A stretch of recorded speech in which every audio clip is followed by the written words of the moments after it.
যে পায় না। আমি তো কলিহত ষড়ঋতু জাগ্রত সাংসারিক জীব। সেই ভগবানের লীলাকে অনুধাবন করে আপনাদের সামনে উপস্থাপন করা খুবই দুর্লভ। ভগবানের কথা আমরা কেউ বলতেও পারি না, কেউ লিখতেও পারি না। আজকে এক মহতি হরিবাস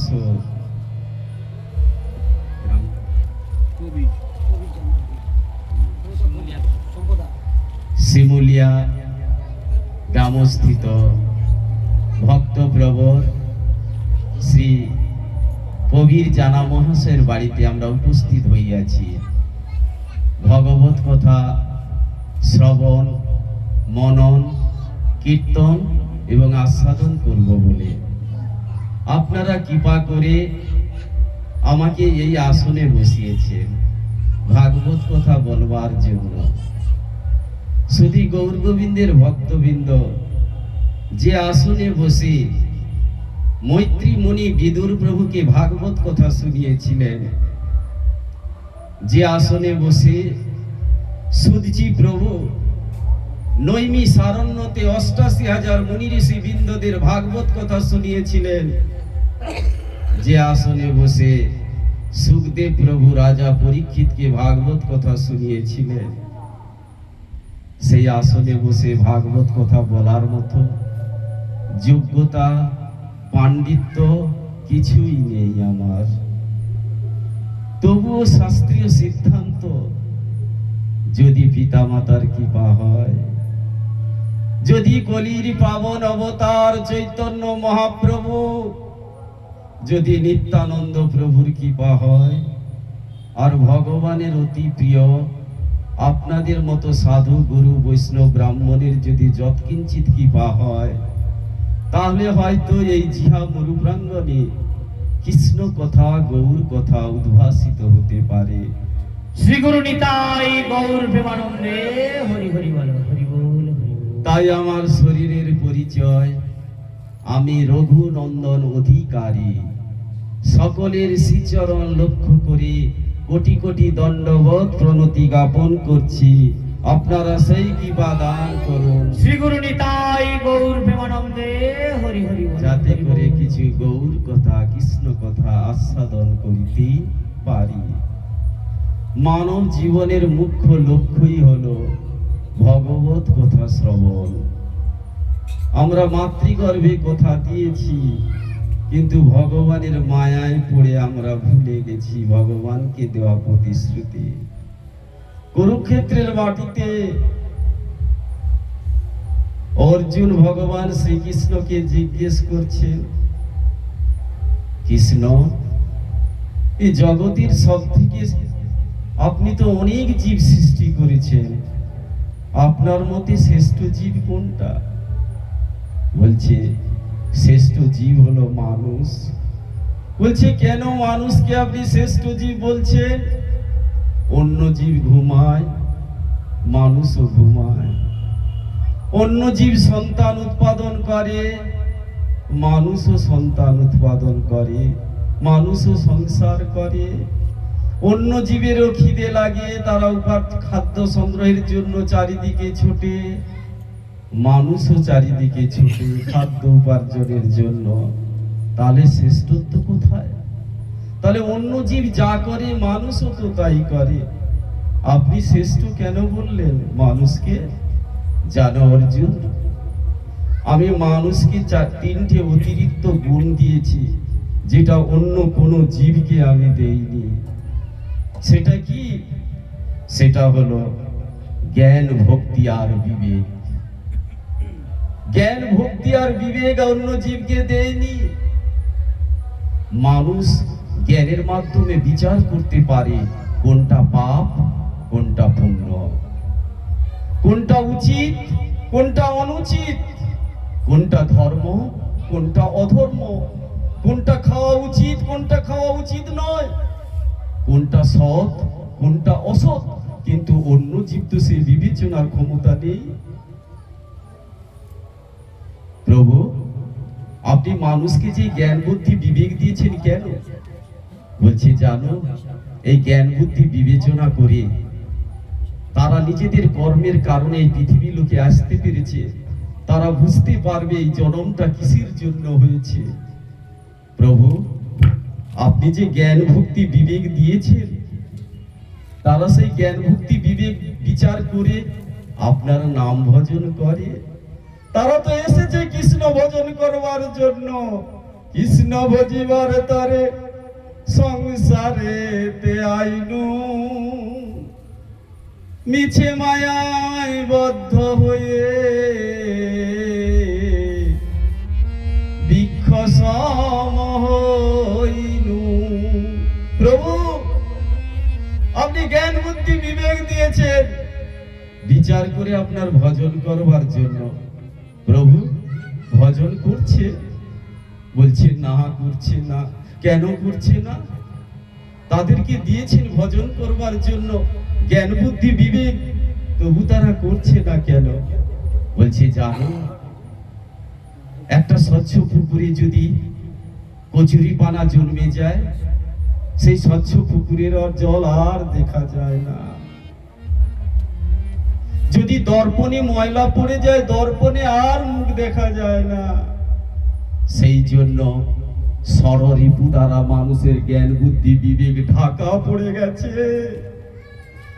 কাম ক্রোধ লোভের বশবর্তী হয়ে মানুষ ভুলে গেছে তাদের মনুষ্য জন্মটাকে কিসের জন্য। তাহলে কি হবে প্রভু? তারা যদি আপনার নাম গুণগান না করতে পারে, তাদের তো উদ্ধার হবে না। বলছে তারা যদি আমার নাম গুণগান করে, তখন আস্তে আস্তে করে তাদের কাম ক্রোধ ষড়রিপু দূরীভূত হয়ে তাদের অন্তরের দর্পণটা চেত দর্পণ মার্জনং, চেতন দর্পণটা পরিষ্কার হবে। তখন তাদের বিবেক জাগ্রত হবে, কেন তারা জগতে এসেছে। তাই হরে কৃষ্ণ নাম তুমি জপয় বিরাম, হরে কৃষ্ণ নাম তুমি জপয় বিরাম।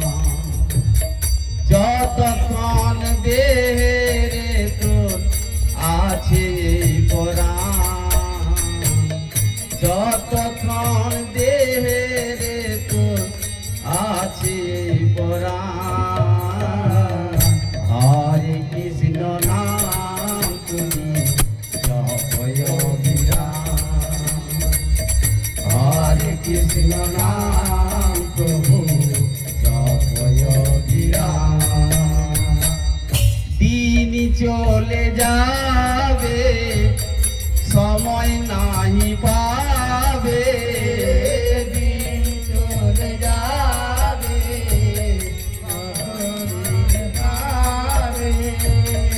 দিন চলে যাবে, সময় নাহি পাবে, দিন চলে যাবে, সময় নাহি পাবে, নিকটে দাঁড়াবে সময়,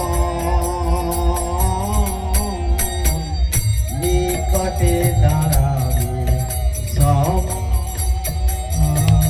নিকটে দাঁড়াবে সময়, নিকটে দাঁড়াবে। হরে কৃষ্ণ নাম তুমি জপয় বিরাম, হরে কৃষ্ণ নাম জপয় বিরাম।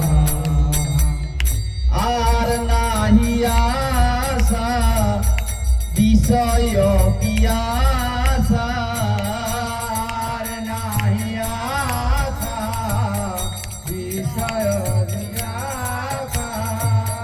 মুখে বলো হরি হরি, মুখে বলো হরি হরি, মুখে বলো হরি হরি,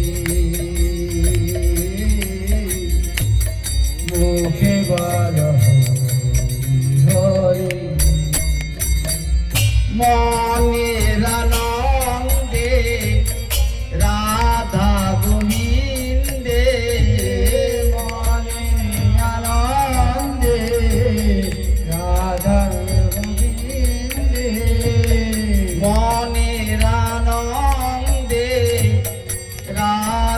গোবিন্দে মনে আনন্দে রাধা গোবিন্দে এসো গো ভজনা করি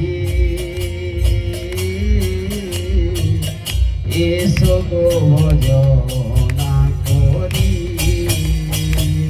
হরে কৃষ্ণ নাম করি জপয় বিরাম হরে কৃষ্ণ নাম জপয় বিরাম যতক্ষণ দেহে তোর আছে এই পরাণ যতক্ষণ দেহে তোর আছে এই পরাণ হরে কৃষ্ণ নাম করি জপয় বিরাম হরে কৃষ্ণ নাম করি জপয় বিরাম খোলা হাতে এসেছিলে খোলা হাতে যাবে খোলা হাতে পেতিবে খোলা হাতে যাবে খালি হাতে এসেছিলে খালি হাতে যাবে খালি হাতে পেতিবে খালি হাতে যাবে তবে কেন এত আশা বিষয় বৈভবে তবে কেন এত আশা বিষয় বৈভবে হরে কৃষ্ণ নাম তুমি জপয় বিরাম হরে কৃষ্ণ নাম তুমি জপয় বিরাম হরে কৃষ্ণ নাম তুমি জপয় বিরাম হরে কৃষ্ণ নাম তুমি জপ বিরাম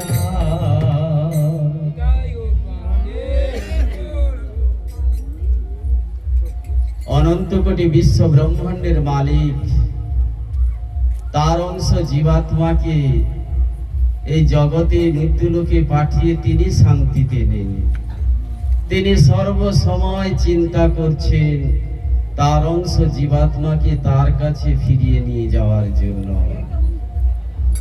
তিনি বিভিন্নভাবে চেষ্টা করছেন কারণ তিনি তার সন্তানকে হারিয়ে তিনি শান্তিতে নেই তিনি চান তার সন্তান যেন তার কাছেই ফিরে যায় সেই জন্য তিনি যখনই সৃষ্টি করলেন মানব সৃষ্টি করলেন সেই জন্য মানবের কল্যাণের জন্য তিনি কি করলেন ম্যানুয়াল তৈরি করলেন কি ম্যানুয়াল এই জগতে যখন কোনো যন্ত্রপাতি তৈরি হয় না সেই যন্ত্রপাতি যিনি প্রোডাক্ট করেন সেই প্রতিষ্ঠান কি করে একটা ম্যানুয়াল পাঠায় কিসের জন্য ওই ম্যানুয়াল পড়ে আপনি ওই মেশিনটাকে চালাবেন মেশিন বেশি দিন চলবে যদি নিজের জ্ঞান বুদ্ধি দিয়ে মেশিন চালাতে চান তাহলে মেশিনটা তাড়াতাড়ি খারাপ হয়ে যাবে দুটো পদ্ধতিতে আপনি ওই মেশিন ব্যবহার করতে পারেন হয় ম্যানুয়াল পড়ে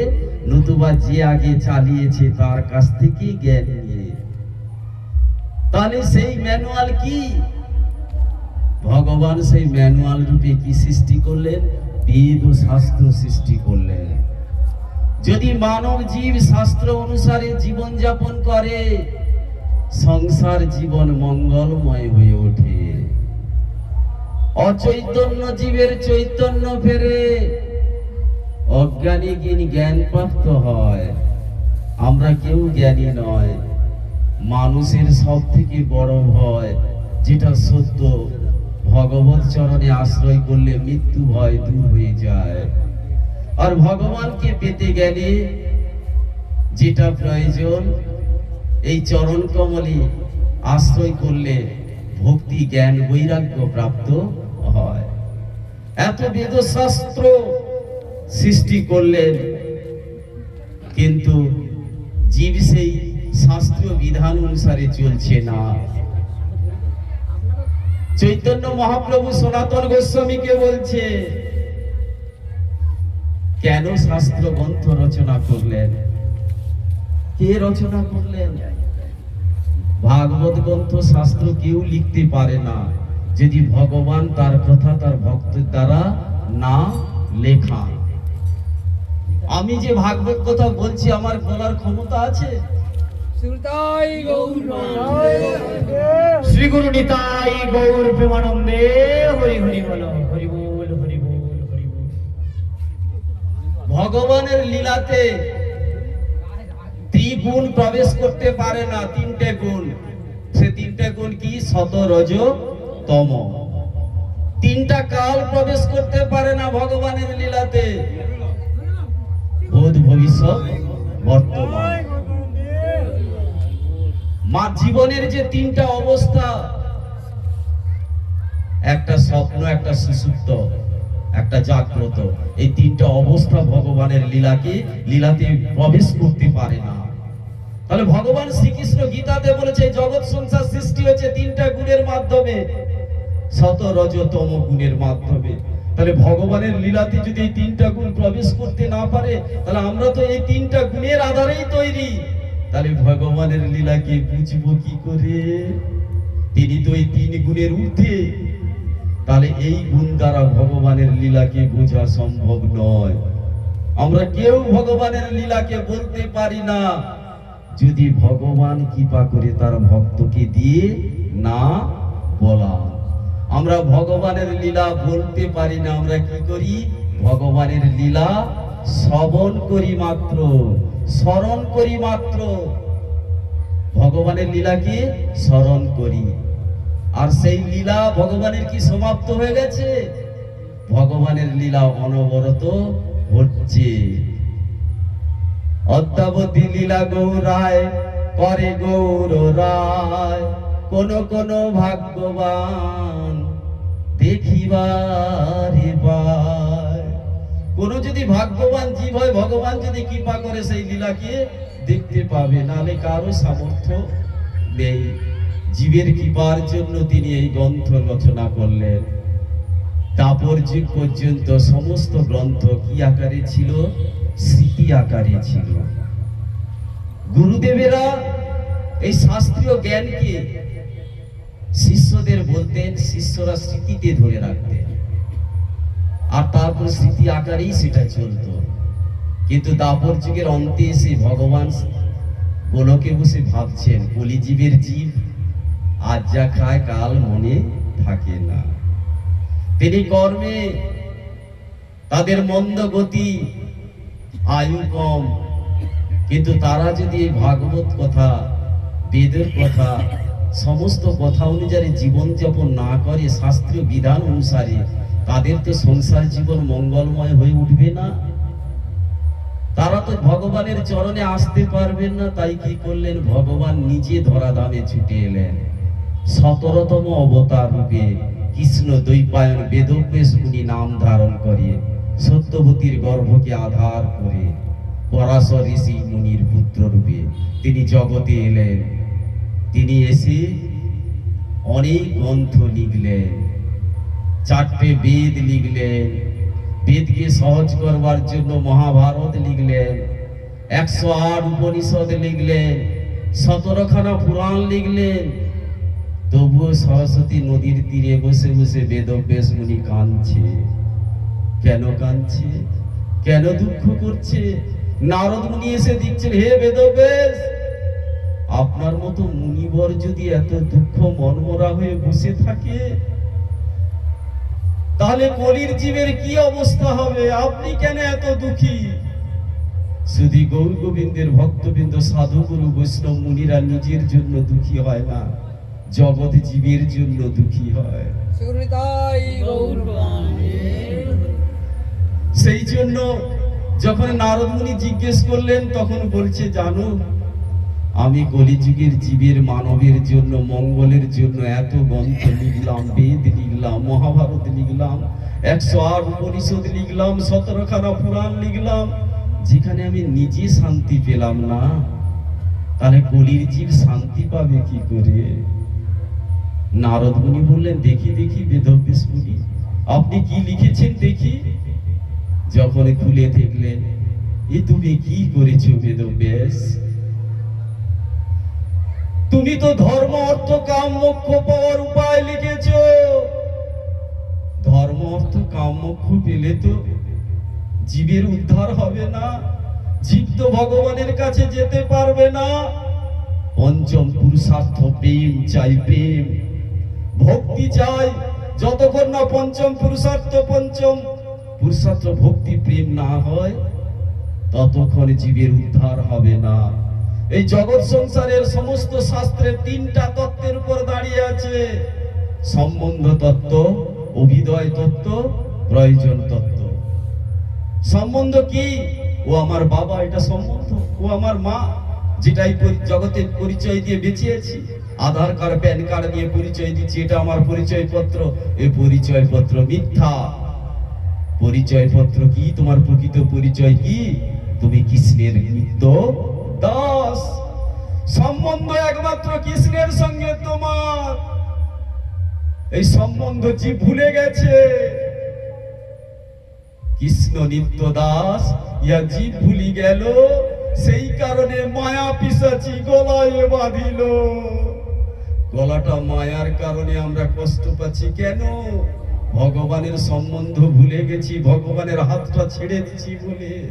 সেই জন্য ভগবান বারে বারে চেষ্টা করছে তার সন্তানকে তার কাছে ফিরে নিয়ে যাওয়ার জন্য।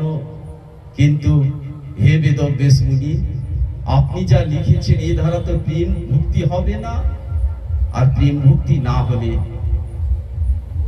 জীব ভগবানের কাছে ফিরে যেতে পারবে না। তাহলে কিভাবে হবে? তুমি তো এখনো ব্রজেন্দ্র নন্দন শ্রীকৃষ্ণের লীলা কথা লেখনি। ভগবানের নির্মল যশ কীর্তন, ভগবত মহিমা বর্ণনা হয়নি। যতক্ষণ না ব্রজেন্দ্র নন্দন শ্রীকৃষ্ণের পূর্ণতম ভগবানের লীলা বর্ণনা না হয়, তার প্রতি প্রেম জীবের সৃষ্টি না হয়, ততক্ষণ জীবের ভক্তি পাবে না। আর ভক্তি না পেলে জীব তার কাছে ফিরে যেতে পারবে না। তাহলে কি হবে? বলছে আপনি লিখুন সেই ব্রজেন্দ্র নন্দন শ্রীকৃষ্ণের লীলা কথা।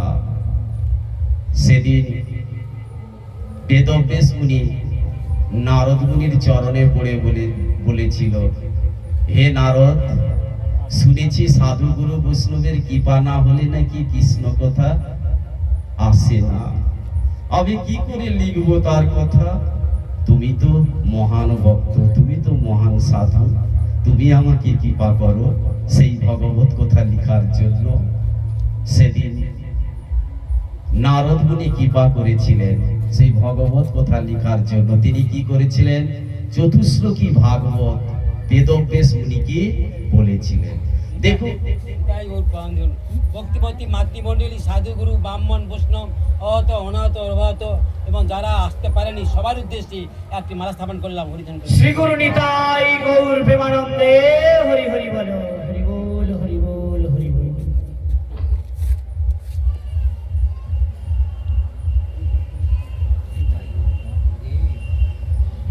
চতুশ্লোকী ভাগবত বলেছিলেন। এই যে আমরা ভাগবত কথা শুনছি, এটার পরম্পরা কি?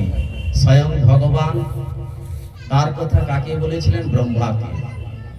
ব্রহ্মা কাকে বলেছিলেন? তার প্রথম পুত্র সনক, সনন্দন, সনাতন, সনত কুমারকে। সেই চতুষ্কুমার কাকে বলেছিলেন? নারদ মুনিকে। আজকে দেখুন নারদ মুনি কাকে বলল? বেদব্যাস মুনিকে। সেই চতুশ্লোকী ভাগবত, ভগবানের কথা কেউ কাকে বলতে পারে না, ভগবানের কথা তিনি নিজেই বলেন। আর সেটা পরম্পরা চলতে থাকে। বেদব্যাস মুনিকে বললেন। বেদব্যাস মুনি সরস্বতী নদীর তীরে ধ্যানস্থ হলেন। ধ্যানস্থ হয়ে দেখছেন কলির জীব তড়পা তড়পা করে মরছে। তারা ক্রন্দন করছেন। কি করছেন?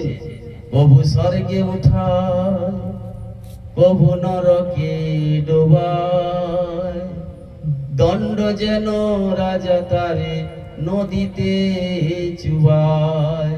চৈতন্য চরিতামৃতে কৃষ্ণদাস কবিরাজ গোস্বামী বলছেন, কলির জীবকে মায়া তড়পা তড়পা করে মারছে, কখনো স্বর্গে তুলছে, কখনো নরকে ডুবাচ্ছে। কখন স্বর্গে উঠে যায়, বাড়িতে নতুন বউ হলো, কি শাশুড়ির আনন্দ, এসো মা লক্ষ্মী ঘরে বসো, কত আনন্দ। বাড়িতে নতুন গাড়ি কিনেছে, কত আনন্দ। ঠাকুর মন্দিরে পুজো দিতে যাচ্ছে, তাহলে নতুন বউ এলো, কত আনন্দ। মায়া কি করলো, স্বর্গে তুলে দিল, কি আনন্দ। কালকে বৌমা কিছু বলে দিল, পুকুর পাড়ে বসে কাঁদছি, প্রভু স্বর্গে প্রভু নরকে। মায়া দেখুন কিভাবে তড়পা তড়পা করে মায়ায় পড়ে জীব কিভাবে কষ্ট পাচ্ছে। বাড়িতে কোনো সন্তান এলো, কি আনন্দ। ওই সন্তান বড় হয়ে মা বাবাকে দেখছে না, আবার দুঃখ। তার মানে চিরস্থায়ী আনন্দ এই জগতে নেই। মায়া ক্ষণিকের আনন্দ দেয়, কিন্তু তা আবার দুঃখে পরিণত হয়ে যায়। প্রভু শ্রী গুরু নিতাই গৌর প্রেমানন্দে প্রভু নরকে ডুবায়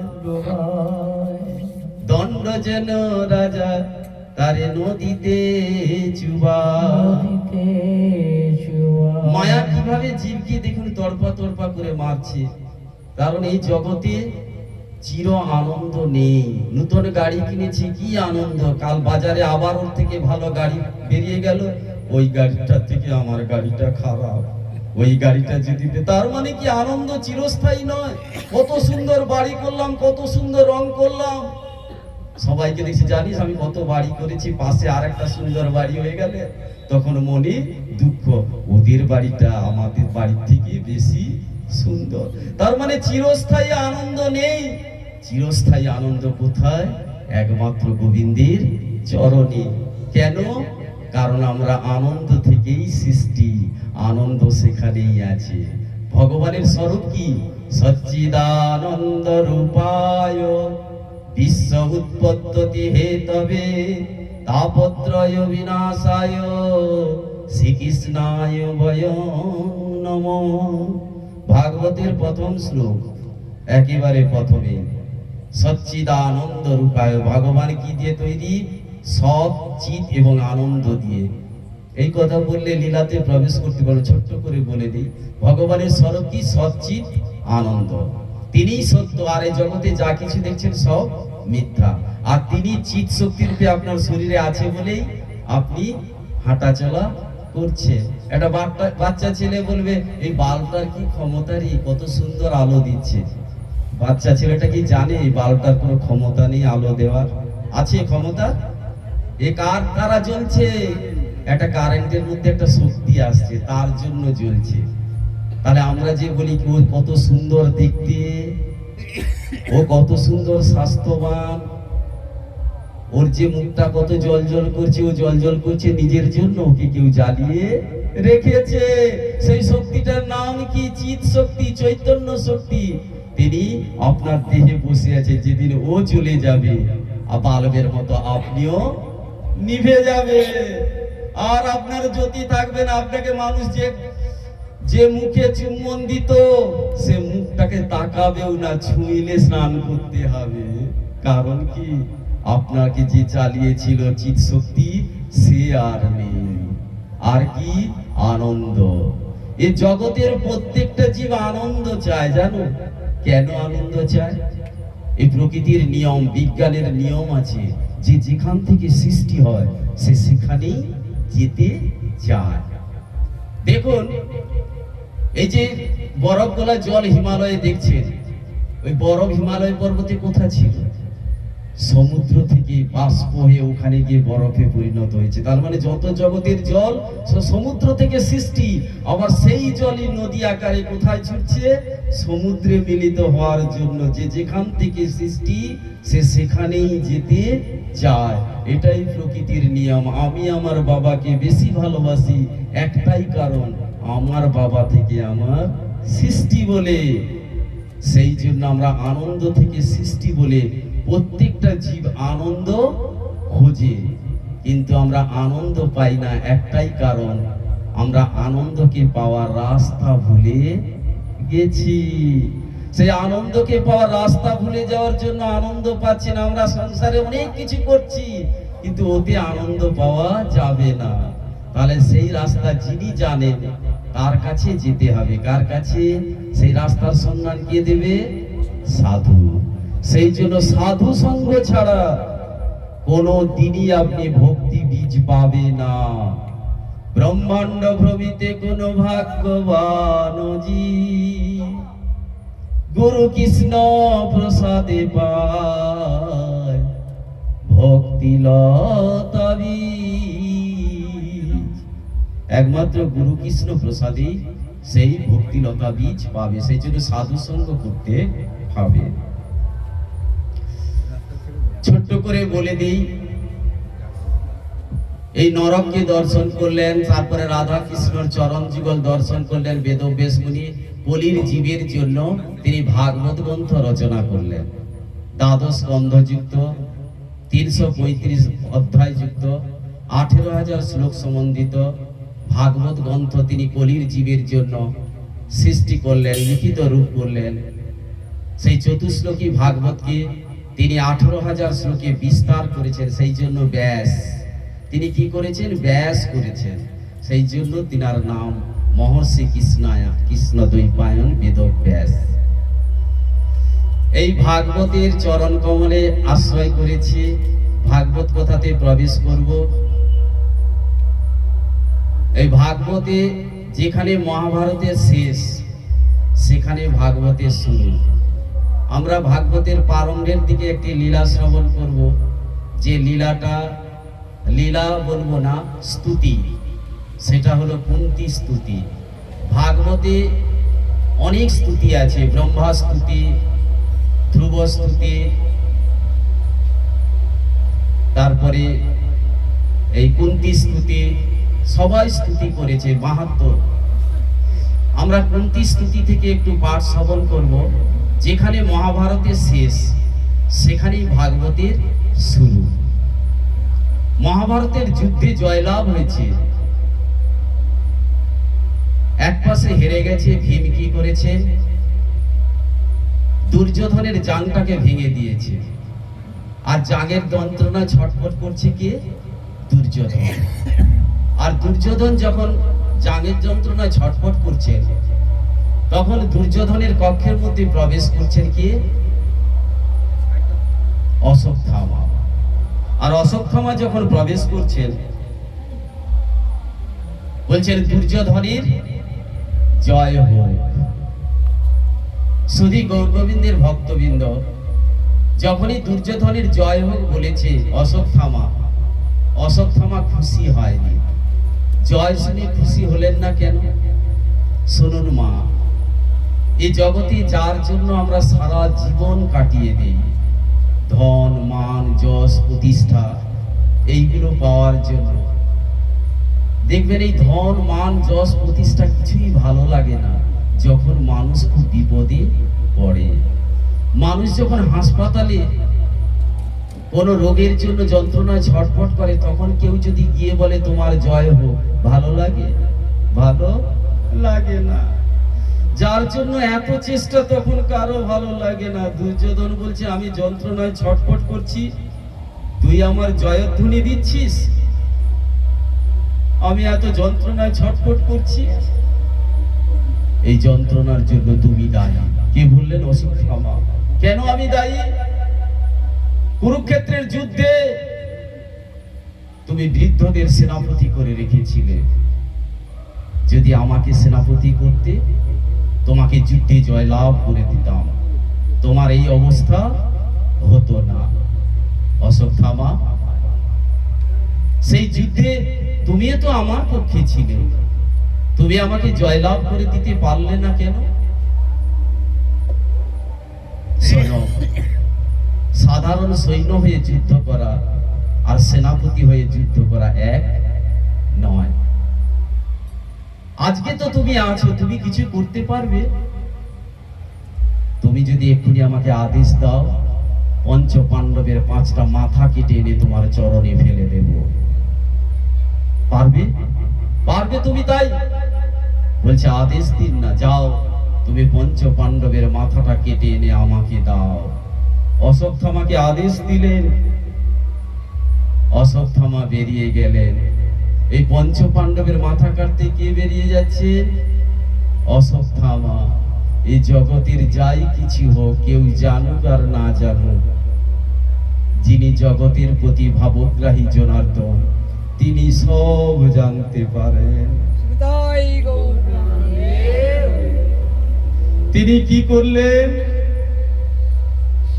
তিনি পাণ্ডবদের মাথা কাটতে অশ্বত্থামা আসছে, তিনি কি করলেন? কুরুক্ষেত্রের যুদ্ধে জয়লাভ করেছে, পঞ্চ পাণ্ডবরা আনন্দ করছে, সেই আনন্দের স্থানে গিয়ে বলছে চলো আমরা একটু গঙ্গা পাড়ে বেরিয়ে আসি।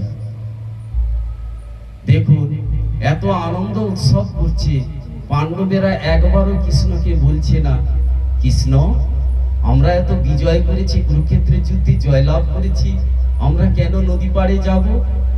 একবার জিজ্ঞেস করলো না, কারণ পাণ্ডবরা জানতেন ভগবান যা বলে যা করান আমাদের মঙ্গলের জন্যই করান, সেই জন্য সেখানে কোনো প্রশ্ন থাকতে পারে না। পাণ্ডবরা পূর্ণ সমর্পিত ছিল ভগবানের উপর, তাই ভগবানের কথাতে সবাই দ্রৌপদী সহ সবাই চলে গেল নদীর পাড়ে। এদিকে অশ্বত্থামা এলো, পাণ্ডবদের শিবিরে প্রবেশ করলেন। পাণ্ডবদের শিবিরে দ্রৌপদীর 5 পুত্র শুয়েছিল, দ্রৌপদীর 5টা পুত্রের মাথা কেটে নিয়ে অশ্বত্থামা যাচ্ছে আনন্দে নৃত্য করতে করতে। আর দুর্যোধনের কাছে যখনই গিয়েছে, দুর্যোধন কাছে গিয়ে বলছেন দেখো কি করে দেখেছি, সারা কুরুক্ষেত্রের যুদ্ধে যা হয়নি আজ করে দেখিয়েছি। কি করেছো দেখো, পঞ্চ পাণ্ডবের 5টা মাথা কেটে নিয়ে এসেছি। দেখি দেখি দেখি, যেই খুলেছে সঙ্গে সঙ্গে দুর্যোধন কাঁদতে শুরু করলো। এ কি করেছো?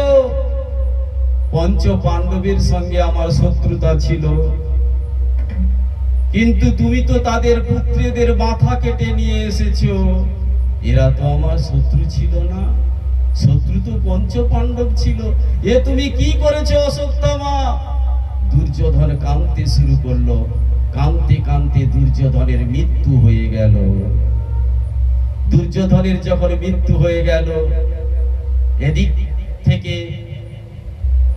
নদীর পাড় থেকে সবাই ফিরছে, এসে দেখছেন পাণ্ডবদের শিবিরে কান্নার রোল, সবাই কাঁদছে। দ্রৌপদী দ্রুত বেগে শিবিরে প্রবেশ করলো, ঢুকে দেখছেন তার 5 পুত্রের দেহ পড়ে আছে, মাথা নেই। কোন মা থাকতে পারে তার পুত্রের দেহ পড়ে আছে, মাথা নেই? দ্রৌপদী চরম কাঁদতে শুরু করলো, অঝোর নয়নে কাঁদছে। অর্জুন ছুটে গেল, দ্রৌপদী এটা নিশ্চয়ই অশ্বত্থামার কাজ, তুমি কেঁদো না, আমি এক্ষুনি ছুটে যাচ্ছি। ওই অশ্বত্থামাকে ধরে এনে তোমার চরণে ফেলে দেব, তুমি ওকে যা শাস্তি দিতে চাইবে তাই শাস্তি দেবে। কৃষ্ণ তুমি এতদিন আমার সারথি ছিলে, আর একবার সারথি হও, চলো অশ্বত্থামাকে ধরতে যাই।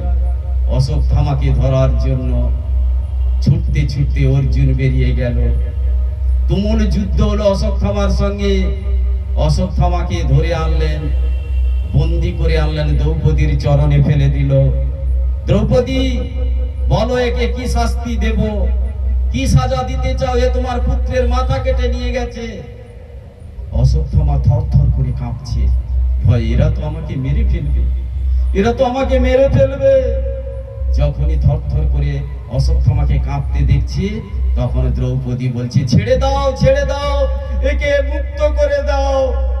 ভীম ক্রুদ্ধ হয়ে রেগে গেল, এ কি বলছো? এ তোমার 5 পুত্রের মাথা কেটে নিয়ে গেছে, আর এ কি বলছে ছেড়ে দাও, ছেড়ে দাও? পুত্রদের হারিয়ে মাথা খারাপ হচ্ছে, দ্রৌপদীর কথা কেউ শুনবে না, ওকে হত্যা করো। দ্রৌপদী বলছে ওকে ছেড়ে দাও।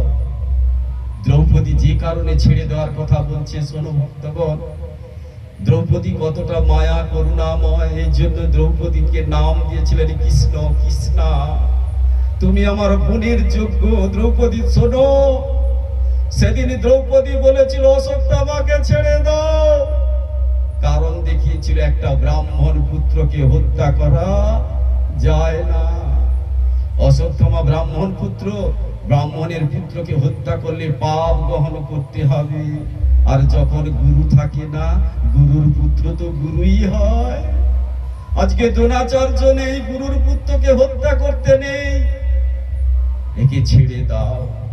দ্বিতীয় কারণ বললেন। তৃতীয় কারণ দ্রৌপদী বললেন, আমি আমার সন্তানকে হারিয়ে আমি এত কাঁদছি, আমি চোখের জল ধরে রাখতে পারছি না।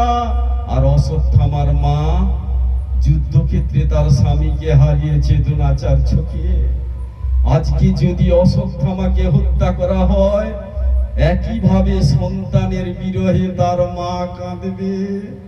আমি একজন মা হয়ে আর একজন মাকে কাঁদাই কিভাবে? শ্রী গুরু নিতাই গৌর প্রেমানন্দে হরি হরি বল। আমি একজন মা হয়ে আর একজন মাকে তো কাঁদাতে পারি না। ওকে ছেড়ে দাও, ওকে ছেড়ে দাও। কিন্তু যদি গৌর গোবিন্দের ভক্তবৃন্দ, এখানে একটা প্রশ্ন আছে, যদি ব্রাহ্মণকে হত্যা করা যায় না, তাহলে কুরুক্ষেত্রের মাঠে দ্রোণাচার্যকে হত্যা করলো কেন? ব্রাহ্মণকে হত্যা করা যায় না তো দ্রোণাচার্যকে কেন হত্যা করলো? দেখুন, শাস্ত্রীয় সিদ্ধান্ত তত্ত্বটা জানার চেষ্টা করবেন। ব্রাহ্মণদের কাজ কি? তারা শাস্ত্র পড়বে, অধ্যয়ন করবে, পূজা অর্চনা করবে। যখন কুরুক্ষেত্রের মাটিতে অস্ত্র ধরছে, ওই সময় ও ব্রাহ্মণ নয়। অস্ত্র ধরা কার কাজ? কুরুক্ষেত্রের। কার কাজ? ক্ষত্রিয়ের কাজ। ক্ষত্রিয়কে একজন ক্ষত্রিয় আরেকজন ক্ষত্রিয়কে হত্যা করবে। একজন ব্রাহ্মণের পুত্র যদি ফুটবল খেলায় অংশগ্রহণ করে, একজন বিপক্ষে যদি শূদ্রের ছেলে অংশগ্রহণ করে, ব্রাহ্মণের পায়ে লাথি মারলে অপরাধ হবে? হবে না। কেন? ওই সময় ও ব্রাহ্মণ নয়, ওই সময় ও খেলো। আর ওই সময় উনি কে? খেলো। আর কিন্তু আপনার বাড়িতে যখন আসবে, তখন ব্রাহ্মণের মতো তাকে সেবা দিতে হবে।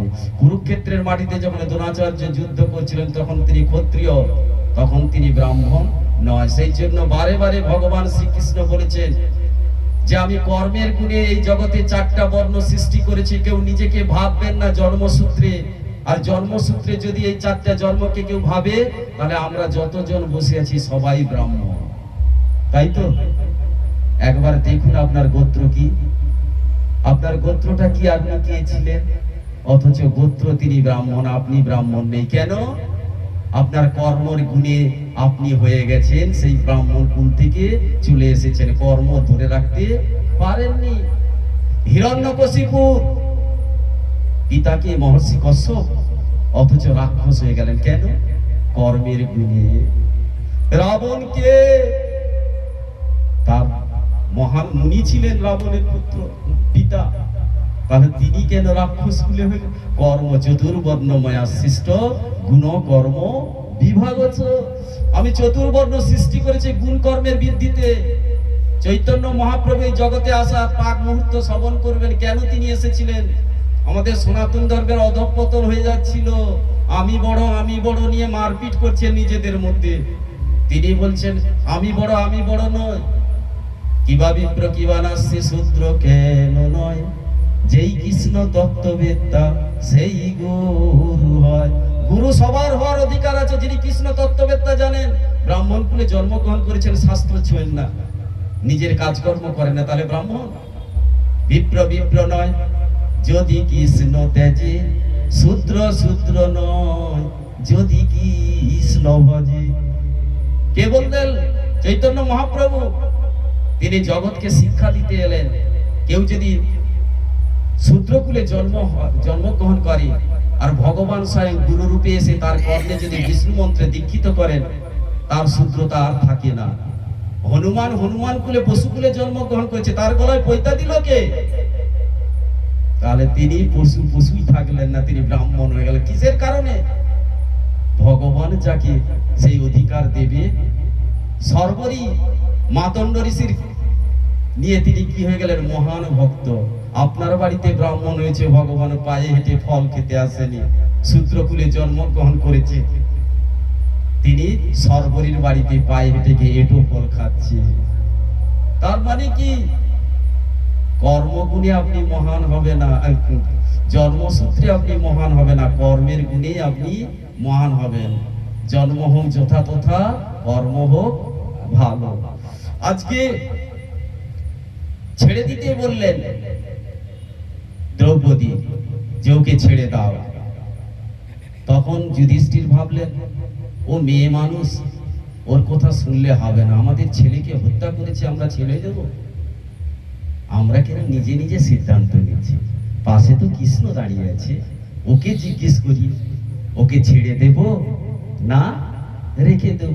শুধু গৌর গোবিন্দের তত্ত্বটা দেখুন, আমরা যা কিছু সংসারে করি নিজে ভাবি, ভগবানের উপর সাধুগুরুর উপর জ্ঞান নিতে যাই না। আজকে দেখুন যুধিষ্ঠির কি বলছেন, আমরা নিজেরা নিজেরা কেন সিদ্ধান্ত নেব? কৃষ্ণ যা বলবেন তাই শুনবো। কৃষ্ণ যদি বলে অশ্বত্থামাকে ছেড়ে দাও, ছেড়ে দেব। আর কৃষ্ণ যদি বলে ওকে মারবো, তখন মারবো। তখনই কৃষ্ণ একটা শ্লোক বললেন, ব্রহ্ম বন্ধুর নয়ন্তব্য, ভাগবতের শ্লোক, আততাই বদারহন ময়ব ভয়ং মানন্তং পরিপাজ্য অনুশাসন, পরিপাজ্য অনুশাসন।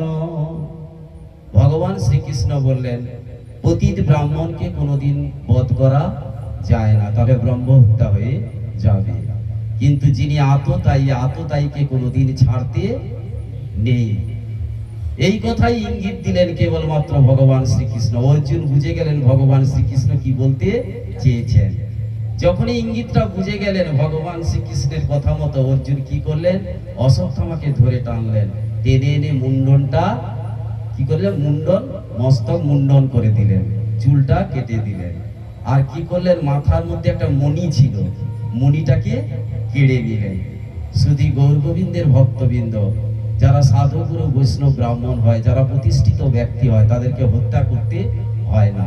অপমান করলে মৃত্যুর সমান হয়ে যায়।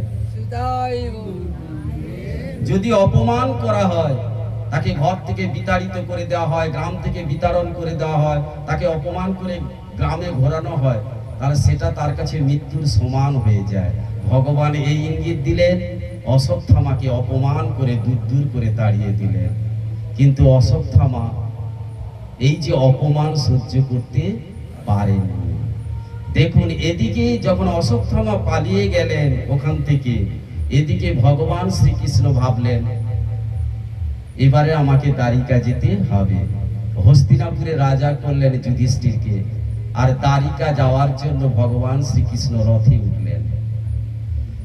আর রথে যখন উঠতে যাচ্ছে, কৃষ্ণ কোথায় যাচ্ছেন, দ্বারিকায়। কোথা থেকে, হস্তিনাপুর থেকে। তাহলে কৃষ্ণ এতদিন ছিলেন মামাতো ভাই, তাকে ছাড়তে সবাই চলে গেছে রাস্তা পর্যন্ত, অনেকদিন ছিলেন, এবারে যাবে, তাকে তো ছাড়তে যেতে হবে। পাণ্ডবরা সবাই সঙ্গে সঙ্গে ছাড়তে চলে যাচ্ছে, কিন্তু একজন যেতে পারেনি, সেটা কি, অভিমন্যুর স্ত্রী উত্তরা। যখন সবাই পাণ্ডবরা সবাই ভগবান শ্রীকৃষ্ণকে ছাড়তে এগিয়ে এগিয়ে যাচ্ছে, তখন অভিমন্যু স্ত্রী উত্তরা ছিল গর্ভবতী। তখন অশ্বত্থামা বললেন এই সুযোগ, আমাকে অপমান, আমি এই অপমানের প্রতিশোধ নেব। তিনি কি করলেন, ব্রহ্মাস্ত্র নিক্ষেপ করলেন উত্তরার গর্ভকে লক্ষ্য করে। যখনই উত্তরার গর্ভকে ব্রহ্মাস্ত্র লক্ষ্য করে, ব্রহ্মাস্ত্র নিক্ষেপ করলেন উত্তরার গর্ভকে লক্ষ্য করে, তখন উত্তরা দেখছেন তার ব্রহ্মাস্ত্রটা তার দিকে ছুটে আসছে। কেউ ব্রহ্মাস্ত্র দেখতে পায়, কিন্তু উত্তরা দেখতে পেয়েছিল। কিসের কারণে, পূর্ববর্তী জন্মের পুণ্যের কারণে। মানুষ এত পুণ্যবান ছিলেন তিনি, সেই পুণ্যের কারণে কি করছে, ব্রহ্মাস্ত্র ছুটে আসছে গর্ভ থেকে, আর ওই উত্তরা ছুটছে কৃষ্ণের দিকে। পাহি পাহি মহাযোগী দেব দেব জগৎপতে নান্নাং তদ্ভয়ং পশ্যে যত্র মৃত্যু পরম পরম, যত্র মৃত্যু পরম পরম। হে গোবিন্দ, হে দ্বারিকাধীশ, হে গোবিন্দ, আমাকে রক্ষা করো, আমাকে রক্ষা করো। কৃষ্ণ রথে উঠতে যাবেন, পিছন ফিরে দেখছেন উত্তরা তীব্র বেগে ছুটে আসছে। উত্তরা, তুমি এত কাঁদতে কাঁদতে ছুটে আসছো কেন? উত্তরা, দেখো না গোবিন্দ, দেখো না গোবিন্দ, আমার গর্ভকে লক্ষ্য করে ব্রহ্মাস্ত্র ছুটে আসছে। আমার কাছে কেন আসছে উত্তরা? আমি তো যুদ্ধ জানি না, আমি তো বাঁশি বাজাতে জানি। দেখো না, কুরুক্ষেত্রের যুদ্ধে আমি কি জয়লাভ করতে পেরেছি? আমি কি যুদ্ধ করেছি? পাণ্ডবরা যুদ্ধ করেছে। যাও, ওদের কাছে যাও, ওরা যুদ্ধ বিদ্যায় পারদর্শী, ওদের কাছে গেলে তোমাকে রক্ষা করবে। হে গোবিন্দ, হে দয়াময়, তুমি ছলনা করো না গোবিন্দ। এ জগতে একজন একজনকে মারতে পারে, কিন্তু যার জগতে মৃত্যু আছে তাকে কেউ বাঁচাতে পারে না যদি তুমি না কৃপা করো গোবিন্দ। তুমি ছলনা করো না গোবিন্দ। আমি কি জানি না তুমি শান্তিপুরের মৃত পুত্রকে ফিরিয়ে এনেছিলে? সমুদ্রে মন্থনে দেব দানবেরা মন্দার পর্বতের চাপে সবাই মারা পড়ে গিয়েছিল, তুমি কৃপা দৃষ্টি দিলে, তারা জীবন ফিরে পেল। সেই তালিকাতে ব্রাহ্মণের 10 পুত্র, মৃত পুত্রকে তুমি ফিরিয়ে এনেছিলে। আমি কি জানি না গোবিন্দ? তুমি ছলনা করো না গোবিন্দ। তুমি বিনা কারে স্মরি পাইব জীবন, সকলে সংসারে হইবে নিধন। এই সংসারে তো সবাই মারা যাবে। একজন মৃতপ্রায় ব্যক্তির কাছে আর একজন মৃত্যু পথযাত্রী, তিনি কিভাবে তার কাছে ছুটে যেতে পারে? হে গোবিন্দ, তুমি আমাকে বাঁচাও। তুমি ছাড়া এই জগতের কেউ বাঁচাতে পারে না। তুমি একমাত্র কৃপাময়, তুমি একমাত্র দয়াময়, তুমি বাঁচাতে পারো। এই হরি নামে, সেই হরি নামে নিরজনে জপ হরি নাম মনরে, নিরজনে জপ হরি নাম। এই হরি নামে, সেই হরি নাম নিরজনে জপ অবিরাম, নিরজনে জপ অবিরাম। এই হরি নামে, ওই হরি নামে নিরজনে জপ হরি নাম মনরে, নিরজনে জপ হরি নাম। এই হরি নাম, সেই হরি নাম নিরজনে জপ অবিরাম, মনরে নিরজনে জপ হরি নাম। হরি নাম করো রে ভাই, বাকি সব মিছে, পালাইতে পথ নাই, জমাছে পিছে। হরি নাম করো রে ভাই, বাকি সব মিছে, পালাইতে পথ নাই, জমাছে পিছে। এই হরি নাম, সেই হরি নাম নিরজনে জপ হরি নাম মনরে, নিরজনে জপ হরি নাম। এই হরি নাম,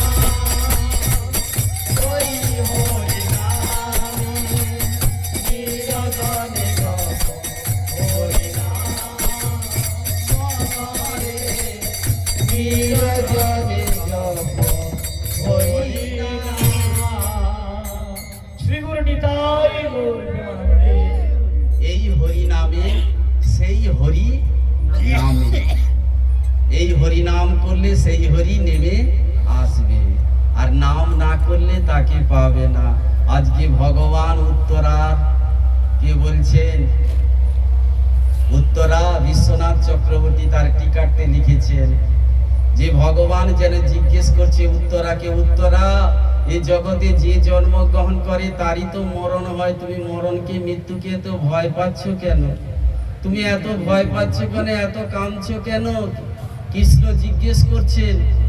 সেদিন এই আর্যাবর্তের নারী উত্তরা যেটা বলেছিল, মা শোনো মা, উত্তরা কাঁদতে কাঁদতে বলেছিল, কৃষ্ণ হে দয়াময়, আমার স্বামী কুরুক্ষেত্রের মাটিতে অভিমন্যু মারা গেছে, তাতে আমার দুঃখ নেই। আমিও মারা যাব, তাতেও আমার কোনো দুঃখ নেই। কিন্তু কৃষ্ণ, আমার মৃত্যু হয় আমি কোনো কষ্ট পাইনি, কিন্তু আমার গর্ভের সন্তান যেন বাঁচে। আমার গর্ভের সন্তানের জন্য আমি ছুটে এসেছি দয়াময়। একজন মা মন্দিরে পুজো দিতে যায়, দেখুন সন্তানকে তার মা কতটা ভালোবাসে। আজকের যুগের সন্তানেরা তার মা বাবাকে দেখছে না, একবার ভাবতে পারে না মায়ের কতটা কৃপা তার উপর। এ জগতের সমস্ত ঋণ শোধ করা যায়, মায়ের ঋণ কখনো শোধ করা যায় না। মা মন্দিরে যায়, হাজারবার মাথা ঠুকে ভগবানের কাছে বলে আমার সন্তান যেন ভালো থাকে। নিজের ভালো চায় না, সন্তানের ভালো চায়। সমস্ত গহনা ভালো মন্দ জিনিস বিক্রি করে পর্যন্ত ছেলেকে পড়াশোনা করায়। সব সময় নিজের ভালো চায় না, সন্তানের জন্য। স্বামী হারিয়ে গেলেও তাও দুঃখ করে না, সন্তানকে আঁকড়ে নিয়ে মা জীবন ধারণ করছে। স্বামী গেছে তো গিয়েছে, আমার সন্তান তো আছে। সেই সন্তানের জন্য সারা জীবন কাটিয়ে দেয় পিতা মাতা, অথচ সেই সন্তান বড় হয়ে বুঝতে পারে না। কিন্তু মা কখনো তার সন্তানকে অভিশাপ দেয়। সেই জন্য কৃষ্ণ বারে বারে বলছে, যদি আমার কৃপা কেউ দেখতে চায় তাহলে মায়ের কৃপা দেখবে, যেমন মা তেমন আমি। আজকে উত্তরা বলছে, আমার জীবন চাই না কৃষ্ণ, আমার গর্ভের সন্তানের যেন কিছু না হয়। পাণ্ডব বংশ শেষ হয়ে গেলে কে কৃষ্ণ বলে ডাকবে? কে কৃষ্ণ ভজন করবে? তখন ভগবান শ্রীকৃষ্ণ, আপনারা জানেন, সূক্ষ্ম রূপ ধারণ করে উত্তরার গর্ভের মধ্যে প্রবেশ করেছিলেন। উত্তরার গর্ভের মধ্যে প্রবেশ করে সারা গর্ভটাকে ঢেকে দিলেন। আর এদিক থেকে ব্রহ্মাস্ত্র এলো, কৃষ্ণকে দেখে আর প্রবেশ করতে পারলো না, ব্রহ্মাস্ত্র ফিরে চলে গেল। শ্রী গুরু নিতাই গৌর প্রেমানন্দে হরি হরি বল। পরবর্তীকালে এই উত্তরার গর্ভ থেকে পরীক্ষিতের জন্ম হয়, কিন্তু আমরা ওই জায়গায় যাব না। ওর আগের লীলা, যখনই ভগবান শ্রীকৃষ্ণ উত্তরার গর্ভকে রক্ষা করলেন, এই গর্ভের মধ্যে কিন্তু রাজা পরীক্ষিত ভগবানকে দর্শন করেছিলেন, দেখেছিলেন গর্ভের মধ্যে। তা ওই গর্ভটাকে যখন রক্ষা করলেন, রক্ষা করে যখন তিনি চলে যাচ্ছেন, চলে যাবেন বলে রথে উঠছে, এবারে চলে যাবেন শ্রীকৃষ্ণ, দ্বারকাতে চলে যাবেন। এইবারে ছুটে আসছেন কুন্তী। কুন্তী ছুটে এসে এইবারে স্তুতিটা শুরু হলো। কুন্তী স্তুতি করছেন। আমি একটা একটা করে শ্লোক পাঠ করব ভাগবতের, সেই শ্লোকের কিছু মর্মার্থ ব্যাখ্যা করব, যে সেই কুন্তী স্তুতিতে তিনি কি বলেছিলেন। প্রথমেই কুন্তী স্তুতিতে নমস্কার করছে কাকে? কৃষ্ণকে। নমস্তে পুরুষোত্তম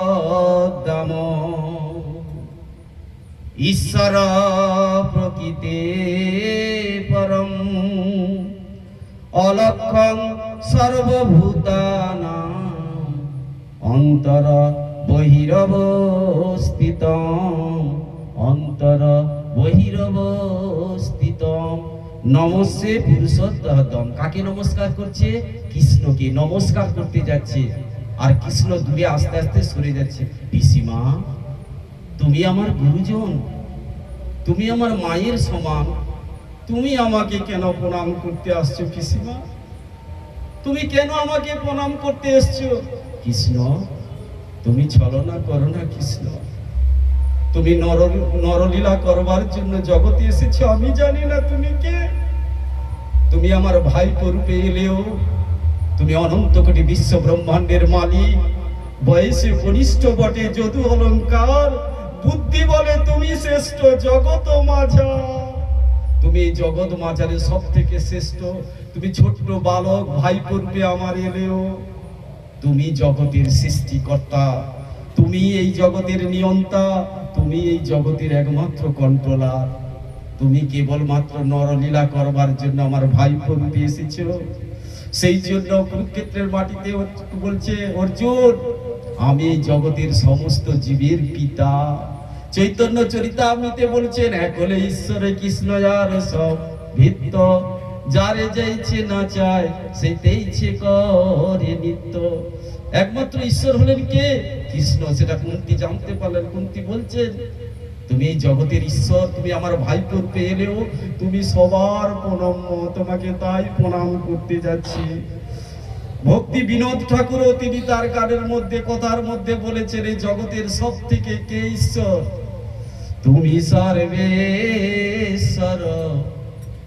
বজেন্দ্র কুমার, তুমি সর্বেশ্বর বজেন্দ্র কুমার, তুমি সর্বেশ্বর বজেন্দ্র কুমার, তুমি সর্বেশ্বর বজেন্দ্র কুমার।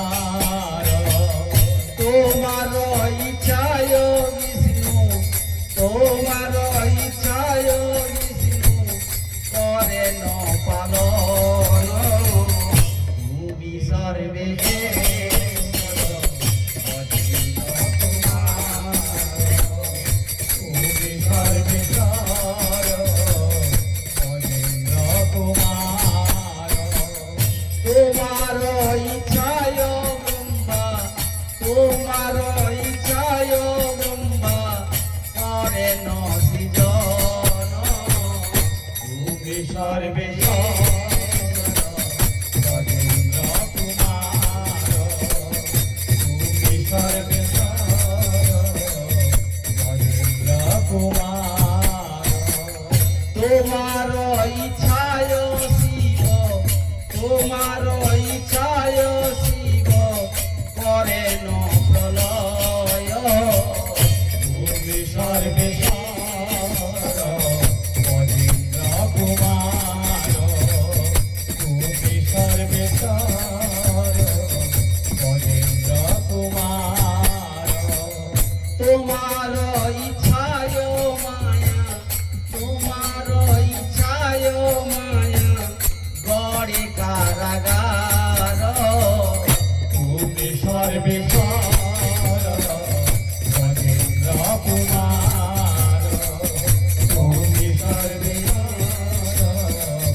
বজেন্দ্র কুমার। এই জগতের সমস্ত কিছু সৃষ্টিকর্তা, তিনিই পালনকর্তা, তিনিই প্রলয়কর্তা।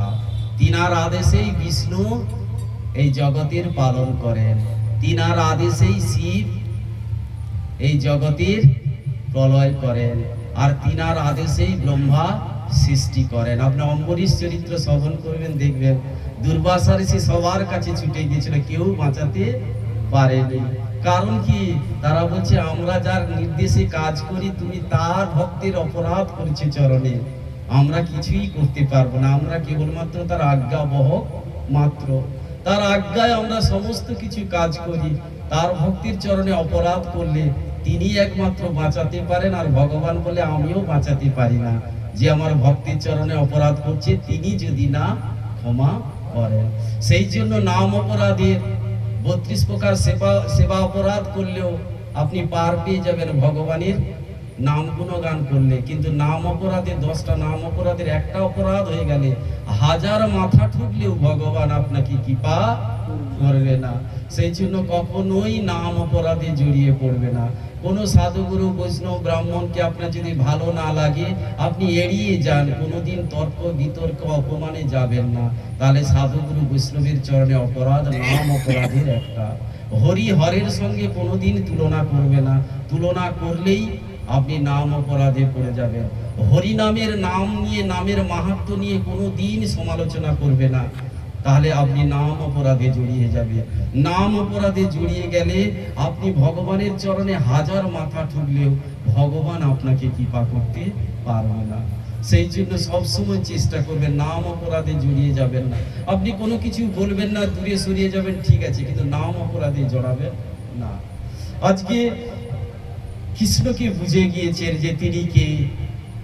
আজ কুন্তী প্রণাম করতে যাচ্ছে, প্রণাম নিচ্ছে না। জানো তুমি ঈশ্বরং প্রকৃতি পরম, এই শ্লোকের মধ্যে কি বলছেন? ঈশ্বরে প্রকৃত পরম। শুধু গৌর গোবিন্দের ভক্তবৃন্দ, আজকে কুন্তী তার শ্লোকের মধ্যে বলছেন ঈশ্বর ও প্রকৃতি পরম। তুমি ঈশ্বর, তুমি প্রকৃতির উপরে আছো, প্রকৃতির উপরে। আমরা যত জীব আছি সব প্রকৃতির নিয়ন্ত্রণে নিয়ন্ত্রিত, কিন্তু কৃষ্ণ প্রকৃতির নিয়ন্ত্রণে নিয়ন্ত্রিত নয়। একটু ব্যাখ্যা করে বললে ভালো করে বুঝতে পারবেন। এই জগতের যত জীব আছে তাকে মাতৃগর্ভকে আশ্রয় করে এই জগতে আসতে হয়। মাতৃগর্ভ ছাড়া কেউ জগতে আসতে পারে না, কিন্তু ভগবান মাতৃগর্ভ ধারণা করতে পারেন ভক্তকে কৃপা করবার জন্য। আর যদি মনে করেন এমনি চলে আসবেন, চলে নৃসিংহ ভগবানের মাকে জানেন, মৎস্যকুর্ম বরাহর মাকে আছে। তার মানে ভগবান যদি আসবেন, তিনি প্রকৃতির নিয়মে বদ্ধ নন। তিনি যশোদা মাকে গোলকে কথা দিয়েছেন, তাই যশোদার মার গর্ভে এসেছেন। দেবকীকে তিনবার পুত্র রূপে আসবেন তিনি কথা দিয়েছিলেন, তাই দেবকীর গর্ভকে আধার করে এসেছেন। কিন্তু তাই বলে না তাকে মাতৃগর্ভ নিতেই হবে। কিন্তু প্রকৃতির নিয়মে এই জগতে যত জীব আসবে তাকে মাতৃগর্ভে আসতেই হবে। একটা কথা বললাম। দ্বিতীয় ধরুন, প্রত্যেকের শৈশব হবে, যৌবন হবে, বার্ধক্য হবে, এক এক করে প্রকৃতির নিয়মে জরা ব্যাধি হবে। জরা ব্যাধি হবে তো, শৈশব হবে, যৌবন হবে, বিবাহ হবে, গাহস্থলীলা হবে, তারপরে এক সময় জরা ব্যাধি হবে, এক সময় মৃত্যু হবে। ভগবানের ক্ষেত্রে এই নিয়ম আছে। দেখেছেন কোনদিন ভগবান শ্রীকৃষ্ণ অসুখ হয়েছিল, হাসপাতালে ভর্তি ছিল? শুনেছেন এত লীলাতে? তিনি লীলা করেছেন। তিনি এক এক সময় ভক্তকে বোঝানোর জন্য জ্বর লীলা করেছেন, মাত্র ইচ্ছে করে জ্বরের ভান করেছিল, জ্বর হয়নি। কেন আমাদের অসুখ করে? আমরা কিসে কি ভোগ করতে এসেছি? কর্ম ফল। কিন্তু ভগবান তো কর্মফল ভোগ করতে আসেনি, তাহলে তিনি কেন হবে? আচ্ছা আটটা বলুন, সুদামা আর কৃষ্ণ কোথায় পড়েছিল? শান্তিপুরী মুনির আশ্রমে পড়েছিল তো, শুনেছেন? সুদামা বৃদ্ধ হয়ে গেল, কৃষ্ণ তো বৃদ্ধ হয়নি। হয়েছিল? প্রকৃতির নিয়মে সীমাবদ্ধ নয় কৃষ্ণ। সুদামা বৃদ্ধ হয়ে গেল, মাথার চুল পেকে গেছে, খড়িয়ে খড়িয়ে আসছে কৃষ্ণের কাছে। কৃষ্ণ তখনও চির যৌবন। কেন? কৃষ্ণের সেটা ইচ্ছা, আমি যৌবনে থাকবো, চির যৌবন। ভগবান প্রকৃতির নিয়মে নিয়বদ্ধ নয়। তিনি যেমন ইচ্ছা থাকতে চাইবেন তেমনই থাকবেন। কাম অবতার, কামাবতার প্রদ্যুৎ রুক্মিণীর গর্ভে জন্মগ্রহণ করলো। নিজের 16,108 জন স্ত্রী চিনতেই পারে না কে পুত্র আর কে স্বামী। একই বয়স, একই রকম দেখতে, একই বয়স, কি করে হলো? তার মানে ভগবান প্রকৃতির নিয়মে বদ্ধ নয়। আমরা যে নিয়মে বিবাহ করি, ভগবানের বিবাহ কি সেই নিয়মে? তাহলে কোনোদিনই থাকতে ভগবান পারত না। নিয়মটা এগুলো দেখবেন, প্রকৃতির নিয়মের দ্বারা নয় তিনি। আমরা দুটো তিনটা বিবাহ করতে পারেন, 16,108টা বিয়ে, এবং যতজনকে বিয়ে করেছেন ততজনের ঘরে এক একজন কৃষ্ণ। কে দেখেছিলেন? নারদ মুনি। গাহস্থলীলা দর্শন করতে গিয়ে তবু আমার কৃষ্ণের দিকে হাত তুলে বলি, কৃষ্ণ কেন এত গোপীদের নিয়ে করলো লীলা, আমরা করলে দোষ? আরে মূর্খ জীব, তিনি তার সৃষ্ট জীবকে কেবলমাত্র লীলা করবার জন্য ব্যবহার করেছেন মাত্র। তিনি মাখন চুরি করেনি। আমরা যে উদ্দেশ্যে চুরি করি তিনি সেই উদ্দেশ্যে চুরি করেন। আমরা যে উদ্দেশ্যে বিবাহ করি সেই উদ্দেশ্যে বিবাহ করেননি। আমরা যে উদ্দেশ্যে মেয়েদের নিয়ে নাচি ভগবান শ্রীকৃষ্ণ সেই উদ্দেশ্যে নাচেনি। আত্মা পরমাত্মার মিলন দেখিয়েছে। ওখানে কামের এতটুকু পুরস্কার ছিল না রাসলীলাতে। একবার দেখবেন ভগবান প্রকৃতির নিয়মের সঙ্গে এতটুকু কামের পরিপূর্ণ ছিলেন। কাম দেবতা এসেছিল, পঞ্চবাণ নিক্ষেপ করলো, অথচ এতটুকু কামের স্ফুরণ হলো না রাসলীলাতে। কেন? ভগবান যেভাবে নাচে, আমরা যেভাবে নাচি ভগবান সেই জন্য তিনি কৃপা করেছেন গোপীদের। এরা সবাই সাধন সিদ্ধা। বৃন্দাবনে জন্মগ্রহণ করেছে ভগবানকে প্রতিরিতে পাবে বলে। পরকীয়া প্রেম জগতে সব থেকে শ্রেষ্ঠ প্রেম কান্তা প্রেম। মহাপ্রভু দিতে এসেছিলেন রামানন্দ রায়ের সঙ্গে গোদাবরীর তটে, বলছেন সখ্য প্রেম না, এও বাহ্য, আরো করো আরো বলো, দাস্য প্রেম না, এ শ্রেষ্ঠ নয়। কোথায় গিয়ে থামলেন জানেন মহাপ্রভু? যখন রামানন্দ রায় বললেন কান্তা প্রেম হলো জগতের সব থেকে শ্রেষ্ঠ, তখন মহাপ্রভু মাথাটা নাড়ালেন। এই জগতের সব থেকে শ্রেষ্ঠ প্রেম কি? কান্তা প্রেম। সেই জন্য তখনই আর তিনি এই জগতে দিতে এসেছিলেন সেই প্রেমটাই, পরকীয়া প্রেম। এই জন্য আমরা বলি রাধারানীর সঙ্গে আয়ান ঘোষের বিবাহ হয়েছিল, ভুল। স্বপ্নে বিবাহ হয়েছে। আয়ান ঘোষ কখন এইসব তত্ত্ব কোথায় কোন জায়গা বলবো? আয়ান ঘোষের সঙ্গে বিবাহ হয়েছে কিসে? স্বপ্নে বিবাহ হয়েছে। আয়ান ঘোষ রাধারানীকে স্পর্শ করতে পারেনি পর্যন্ত, ছায়া স্পর্শ করতে পারেনি। যোগমায়া এই লীলাটা করেছেন, স্বপ্নে বিবাহ হয়েছে সবাই, কিন্তু ওই স্বপ্নটাকে সবাই সত্যি বলে মেনে নিয়েছে। কেন? যোগমায়া ওটাকে সেইভাবেই তৈরি করেছে। আমরা যখন স্বপ্ন দেখি মিথ্যা বলে দেই, ঘুম থেকে উঠে তো মিথ্যা স্বপ্ন দেখেছিলি, কিন্তু যোগমায়া এমন লীলা করলেন যে এটাকে বৃন্দাবনের সবাই সত্য বলে মেনে নিল, কারণ এটা যোগমায়া। সেই জন্য যোগমায়া মহামায়াকে এক করে দেবেন না। মহামায়া কৃষ্ণ থেকে দূরে সরিয়ে দেয়, যোগমায়া কৃষ্ণের কাছে ফিরিয়ে নিয়ে আসে। সেই জন্য ভগবানের কোন লীলা যোগমায়া ছাড়া হয় না। যোগমায়াই সমস্ত লীলা করিয়েছেন বৃন্দাবনের। সেই জন্য আমরা যে প্রশ্ন করি, ভুল করি। ছোট্ট একটা উদাহরণ দিলে বুঝতে পারবেন। একটা বড় কারখানায় অনেক চেয়ার থাকে, অনেক পদের চাকরি বাকরি মানুষ করে। কেউ এমডি, কেউ ম্যানেজার, এইভাবে বিভিন্ন পদ আছে, কিন্তু কেউ কারো চেয়ারে বসতে পারে না। কেউ কারো চেয়ারে বসতে পারে? প্রত্যেক যারা যে পদের অফিসাররা থাকে প্রত্যেকের আলাদা আলাদা চেয়ার থাকে, কেউ ওই চেয়ারে বসতে পারে না। কিন্তু ওই কোম্পানির যে মালিক, সে যদি আসে সব চেয়ারে বসতে পারে? কেউ কিছু বলতে পারবে না, তিনি তো মালিক। কেউ কিছু বলতে পারে?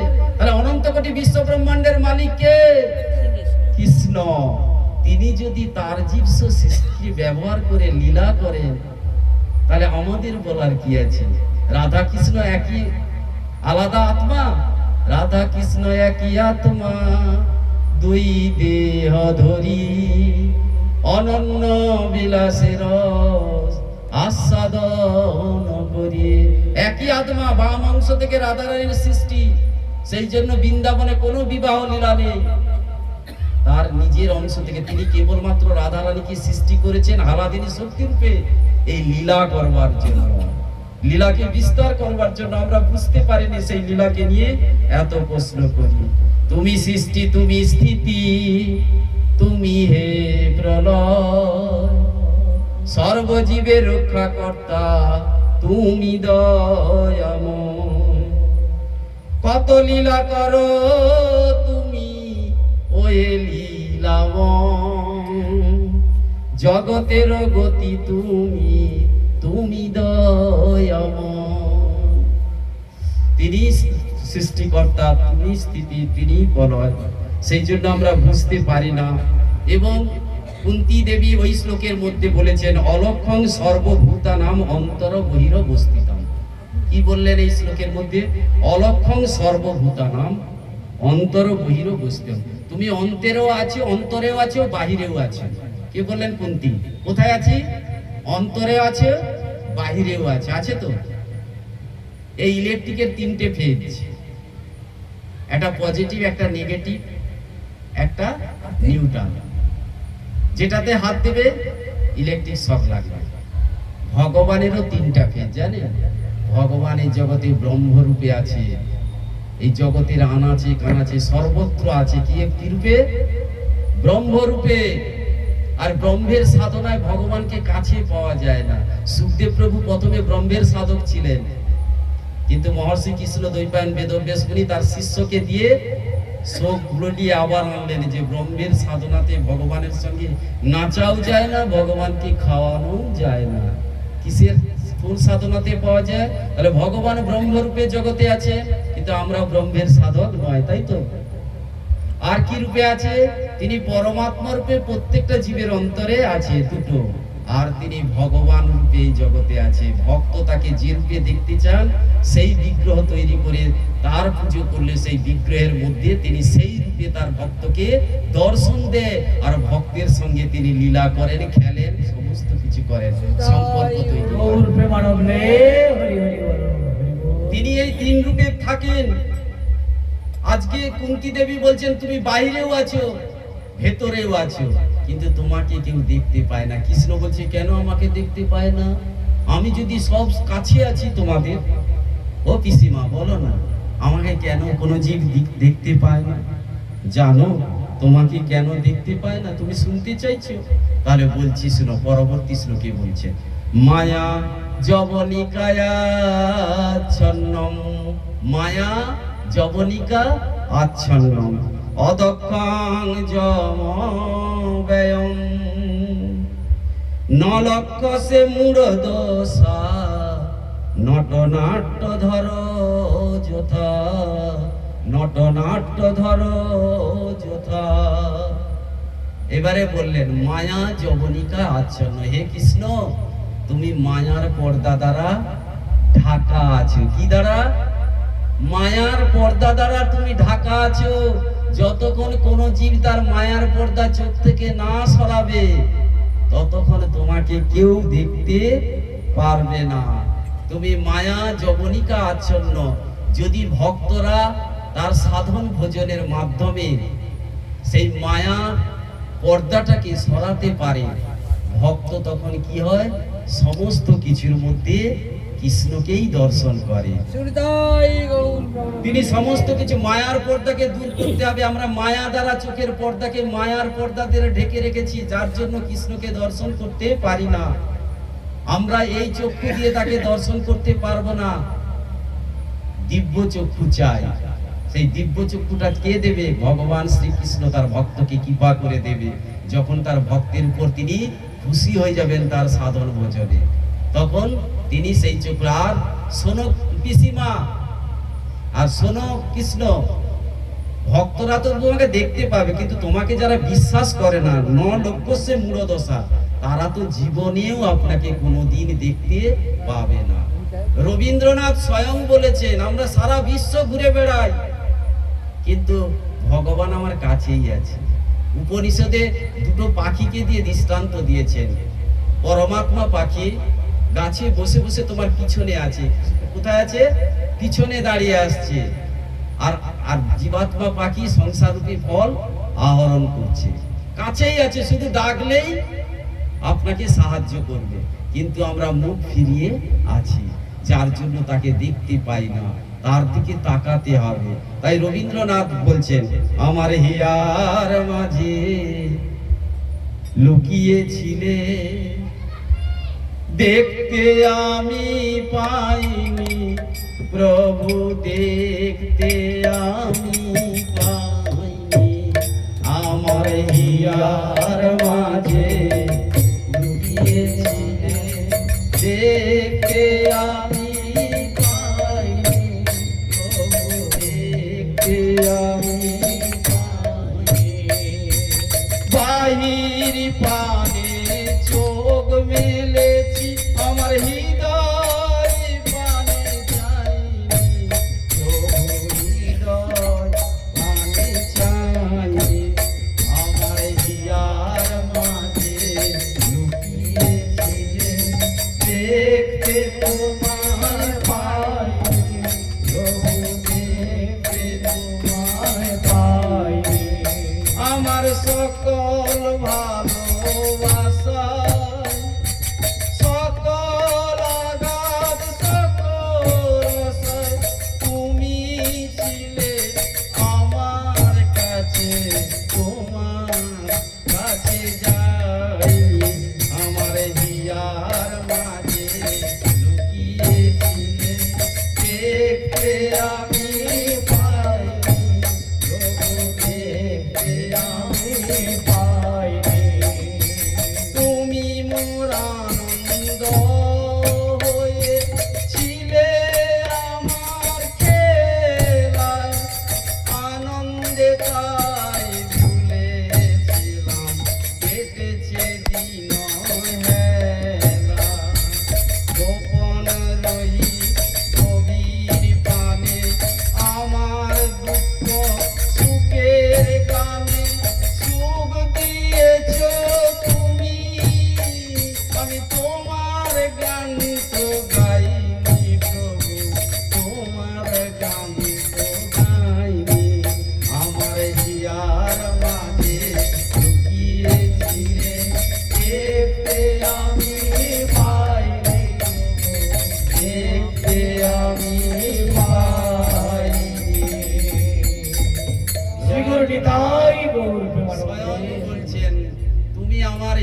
মাঝে লুকিয়ে আছো, তবু তোমাকে আমি দেখতে পাইনি।